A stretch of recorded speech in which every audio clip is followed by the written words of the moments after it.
A Policía Nacional celebrou o Día do seu patrón cun acto central en Vigo que puxo fin a toda unha semana de conmemoracións. Houbo unha homenaxe emotiva aos caídos en actos de servizo e condecoracións pros axentes cun labor destacado.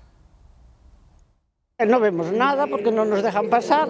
Estamos aquí todos luchando para entrar, pero nada, no. Está todo acordonado e non se pode ver bien. Centos de persoas achegáronse ata a Rúa García Barbón para presenciar os actos centrais do Día da Policía Nacional que este ano se celebrou na cidade olívica durante toda unha semana. Isto é un orgullo pos gallegos e máis para Vigo. Estou moi emocionada por todo.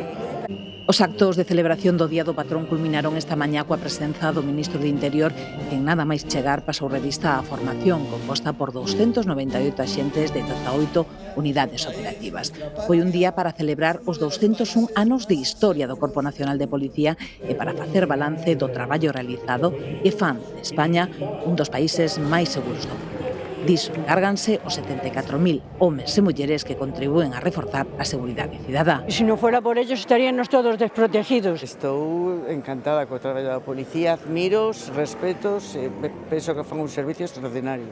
Un dos momentos principais da celebración foi a imposición das condecoracións aos policías e civís que contribuíron coa súa valentía e coa súa vocación de servizo público á protección da cidadanía. Deron unha medalliña, ai que bonita.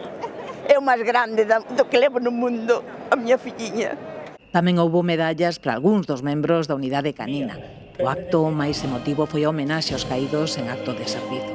A xornada rematou cun desfile en que se puideron contemplar os uniformes que o corpo utilizou dende o mesmo día en que entrou en funcionamento.